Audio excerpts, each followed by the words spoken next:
you see before you part of the spoils of war. The Siege of Vienna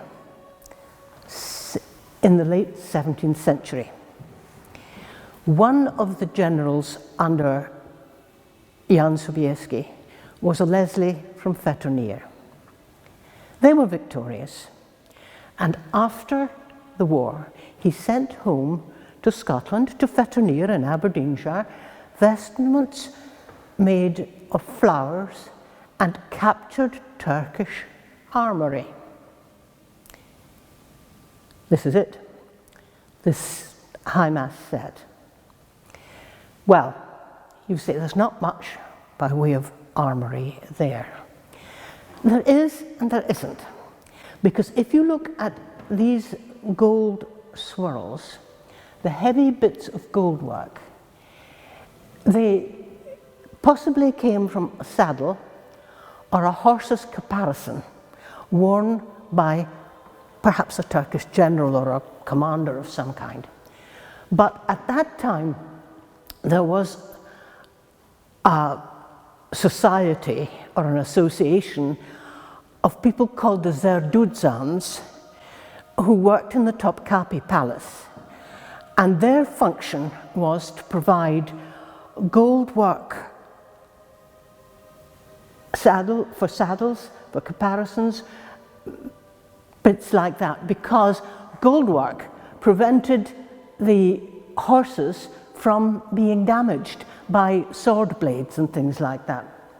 So when I originally heard that it had captured Turkish things, I contacted the museum in Krakow because I knew they had several Turkish tents, but the curator there said, no, not tents. They didn't do flowers like that. I thought the flowers might have come from the tents, but no, they didn't do that. But she said, the Turkish bits we have are a saddle.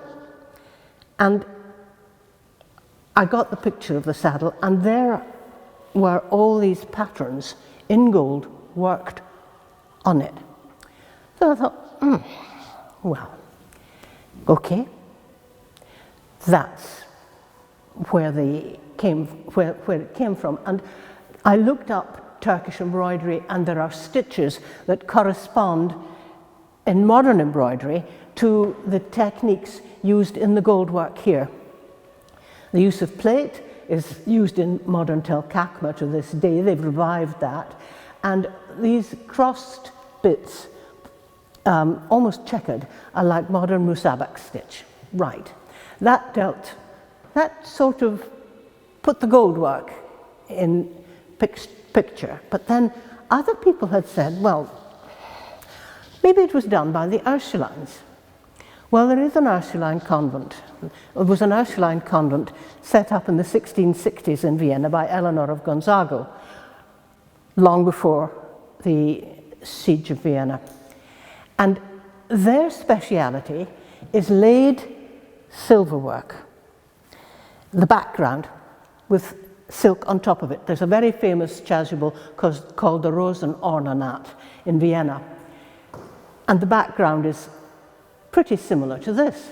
But it's most intriguing because between the chasuble and the dalmatics, which look the same techniques, you can't really tell whether the silk work has been put on top of the gold work in some bits, or whether it stops at it.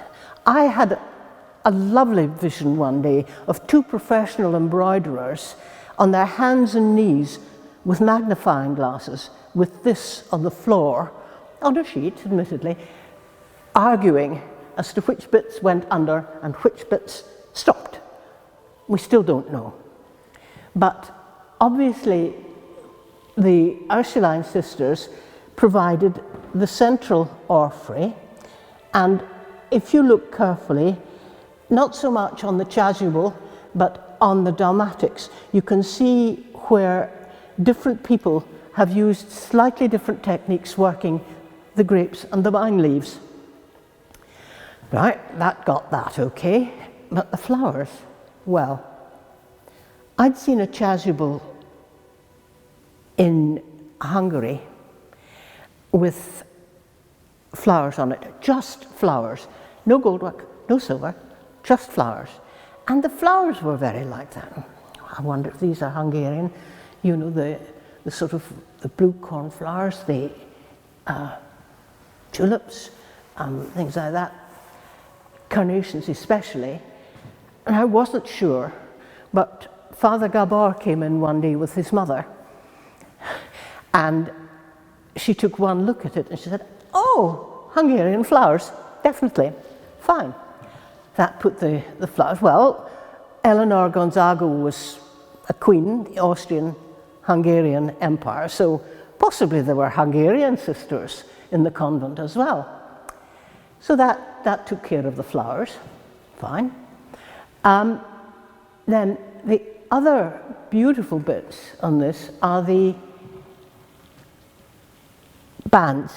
They're not woven braids, they are all embroidered with silk, gold work and silver work. Intricate, beautiful, lovely. Different on the shoulder. It's a different pattern, it's a sort of leaf or heart pattern there, and pillar there.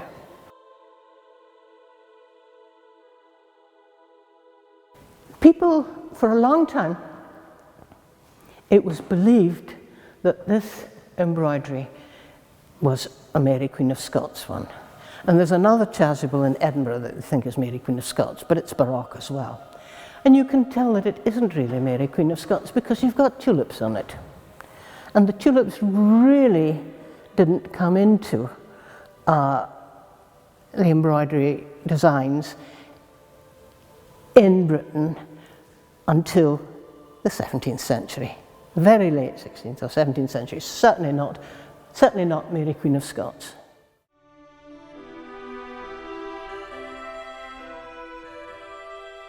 Thank you so much for watching these videos about the Scottish Catholic Heritage Collections Trust and our wonderful treasures. Blair's Museum is located just outside of Aberdeen, and we are open from April until September. And you can learn about visiting arrangements and how to book your ticket at www.schct.org.uk. And when you get here, you can learn all about the history of Catholicism, Mary Queen of Scots, the Jacobites. You can help us by purchasing goods from our shop. You can also do that online, or you could also support us by donating to us online.